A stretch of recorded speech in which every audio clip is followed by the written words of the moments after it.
രാഹുൽ മാങ്കൂട്ടത്തെ ഇപ്പോൾ ആർക്കും ശിക്ഷിക്കണ്ടേ? രാഹുൽ മാങ്കൂട്ടത്തിനെതിരെ കുറച്ച് ദിവസം മുമ്പ് വരെ വലിയ പ്രതിഷേധങ്ങളും പ്രകടനങ്ങളുമാണ് പലയിടത്തും കണ്ടിരുന്നത്.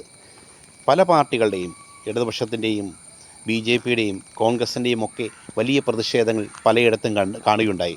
രാഹുലിനെ പാലക്കാട് കയറ്റിയില്ല, രാഹുൽ പാലക്കാട് സന്ദർശിക്കാൻ സമ്മതിക്കില്ല എന്ന രീതിയിൽ വരെ വലിയ പ്രക്ഷോഭങ്ങളുണ്ടായി. രാഹുലിനെതിരെ മാധ്യമങ്ങളിലൊക്കെ തുടർച്ചയായുള്ള വാർത്തകളായിരുന്നു. രാഹുൽ ഉന്നയിക്കപ്പെടുന്ന ആരോപണങ്ങളും അതിനെ ചൊല്ലിയുള്ള വിവാദങ്ങളും ചാനലുകളിലൊക്കെ ദിവസങ്ങളോളം അതേക്കുറിച്ചുള്ള വലിയ ചർച്ചകളായിരുന്നു. ഇപ്പോൾ അതൊന്നും കേൾക്കാനില്ല. പൂർണ്ണമായിട്ടും പലതും കെട്ടടങ്ങിയ മട്ടാണ്.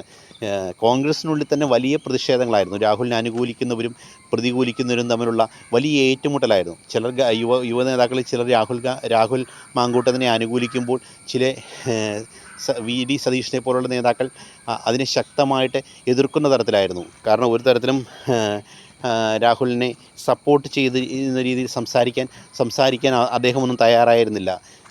വളരെ വലിയ തോതിലുള്ള പ്രതിഷേധങ്ങളാണ് രാഹുൽ മാങ്കൂട്ടത്തിനെതിരെ ആ സമയത്തുണ്ടായത്. എന്നാൽ ഇപ്പോൾ രാഹുൽ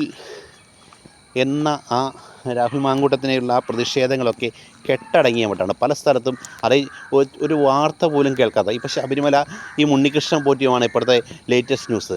ഓരോ കാലത്തും പുതിയ വാർത്തകൾ വരുമ്പോൾ പഴയ വാർത്തകൾ പൂർണ്ണമായും മാറിപ്പോവുകയാണ്. ഈ രാഹുലിൻ്റെ വിഷയം പോലും അത്ര തോതിൽ കത്തി നിന്ന സമയത്ത് അതിന് രാഹുലിനെ അറസ്റ്റ് ചെയ്യുമെന്നും രാഹുലിനെ കോൺഗ്രസ് പിടിച്ച് പുറത്താക്കുമെന്നും രാഹുലിനെതിരെ കൂടുതൽ പെൺകുട്ടികൾ രംഗത്ത് വന്ന് മൊഴി കൊടുക്കുമെന്നുമൊക്കെയാണ് പലരും വിശ്വസിച്ചിരുന്നത്. എന്നാൽ അതൊന്നും ഉണ്ടായില്ല. ഇപ്പോൾ രാഹുൽ മാങ്കൂട്ടത്തിനെതിരെയുള്ള ആരോപണങ്ങളൊന്നും ഒരിടത്തും കേൾക്കാനില്ലാത്ത രീതിയിൽ എന്നാണ് വാർത്തകൾ കടന്നുപോയിക്കൊണ്ടിരിക്കുന്നത്. എന്തായാലും കോൺഗ്രസിനുള്ളിൽ വലിയ പ്രക്ഷോഭങ്ങളുണ്ടാകുകയും വലിയ പ്രതിഷേധങ്ങളുണ്ടാകുകയും ഒക്കെ ചെയ്തപ്പോൾ പലരും വിചാരിച്ചു ഇത് കോൺഗ്രസിൻ്റെ ഉള്ളിൽ വലിയ ഒരു പരാജയത്തിന്, കോൺഗ്രസ് വലിയ അടുത്ത നിയമസഭാ തെരഞ്ഞെടുപ്പ് വരുമ്പോൾ കോൺഗ്രസ് വലിയൊരു പരാജയത്തിലേക്ക് ഈ സംഭവം പോകുമെന്നൊക്കെ. പക്ഷേ അതിനെയൊക്കെ മറികടക്കാൻ കോൺഗ്രസ്സിന് കഴിയുന്നു എന്ന് തന്നെയാണ് ഈ വിഷയം ഇപ്പോൾ വിലയിരുത്തുമ്പോൾ തോന്നുന്നത്.